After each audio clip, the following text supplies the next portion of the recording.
On several occasions in the past 2 weeks alone, Kian and I have been shut down by the authorities. Sometimes we were illegally assaulted by those sworn to uphold the law. It's crazy. Allow me to cut to the chase by way of providing examples. For starters, earlier this month, there was a candlelight vigil held in Toronto, for the deceased Iranian general Qasem Soleimani. This is a man with the blood of hundreds, if not thousands, on his hands. This is a man who was, prior to his encounter with a U.S. drone, in the employ of the biggest state sponsor of terrorism in the world. I thought it was newsworthy, albeit appalling, that there were actually a few hundred people living in our great dominion who believed the loss of such an individual was something worth mourning. But when I asked questions about the general, and keep in mind, folks, this event was taking place in the public square, they called the police to step in and shut me down from practicing journalism. Here, check it out. Hi, ma'am. What brings you to this candlelight vigil? I'm sorry, I'm not answering. Oh, okay. No problem. Yes, sir. Hi. Would you mind coming to the other side with us, please? I'm trying to do my job of journalism, sir, by asking questions. I'm not breaking any laws. We're in the public square. I'm asking if you'd be kind enough to come to the other side with us, because we just have some people. And the light's a little bright now. I'm sorry. Yeah, we just have some people expressing concerns about some of the questions, and perhaps you called some of them a terrorist. No, I didn't call anyone here a terrorist.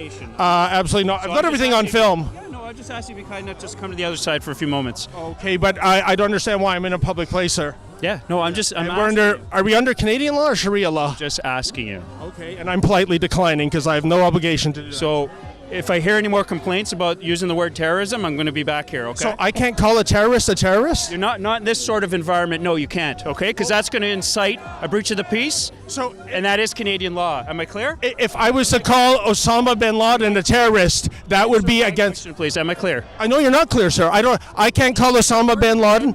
And it incites a breach of the peace, you will be placed under arrest. Do you understand? Terrorist? Oh, what am I going to be arrested for? Law.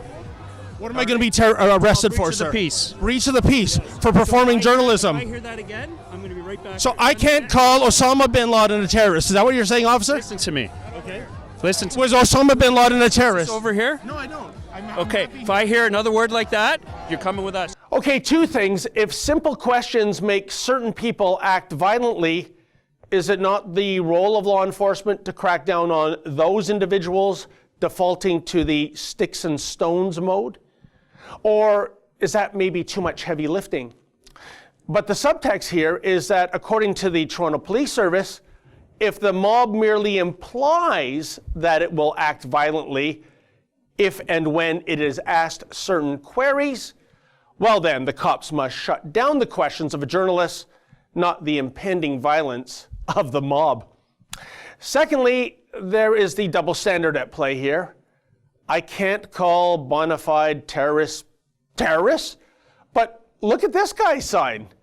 In writing, he is falsely claiming that President Trump is a terrorist. But that's okay somehow, right? Now, just a week after that incident, I was hoping to scrum ex-Don Cherry sidekick Ron McLean at a taping of Rogers Hometown Hockey in Vaughan, Ontario.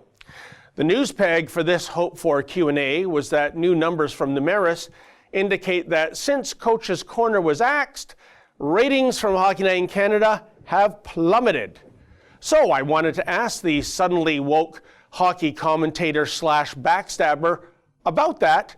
Well, the uber control freaks at Rogers Communications, they don't like to see their domesticated lapdog bothered by the likes of me, so they literally called the cops. But just like the people on University Avenue in Toronto bemoaning the loss of Iran's former terrorist-in-chief, I was in the public square yet again. I was committing no crime. Even so, this is what unfolded. Hey, Ron, how you doing? Great, how are you doing? Good, sir. I'm just wondering, how do you feel about the ratings for Hockey Night in Canada plummeting? Excuse me. No, sir. Yeah, my wife. No, sir. Since Don Cherry was fired. I wouldn't know, sir. Yeah.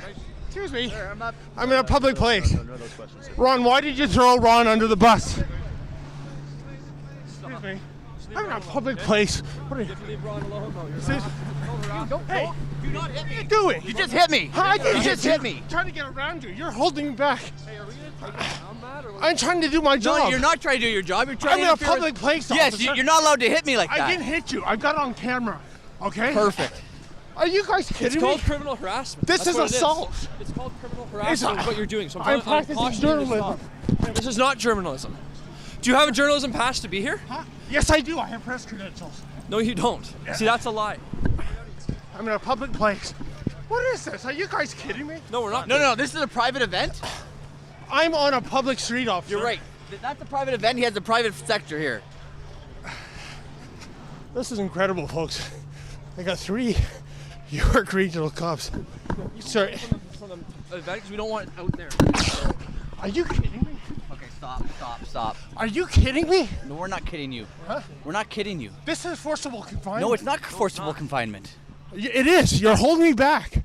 I'm on a public street. You were in his face. You're not allowed to be in his face. That's harassment. This is called freedom of the press, officer. You were in his face. He didn't want you to be there. He didn't say that. He didn't say that. Listen, Excuse me. we are under Let instructions. go of the microphone. What's your problem now? I don't have a problem. Huh? We're just trying to stop him. We don't have the problem. The What? problem lies with you, right? Why? Listen, I'm not talking into your microphone. I can do that. Listen, you can sit there and film me, but you can't shove the microphone in my face. Okay, then I'll be on my way. No, you won't. Not in here. Are you kidding me? Wow, did you hear what that cop said about potentially preventing a crime from occurring? Shades of the 2002 Tom Cruise film Minority Report, eh? You know, a film that depicted a near future where the pre-crimes unit arrests people based on a hunch from telepaths, a hunch that these people might commit a crime. Well, apparently life imitates art in York Region, given that the York Regional Police has a pre-crimes unit of its own in 2020. Scary. That's an excerpt from the Ezra Levant Show, which is a show I do every day. I do a monologue, interview an interesting guest, and then I read my hate mail. But you've got to subscribe to it, which you can do at premium.rebelnews.com.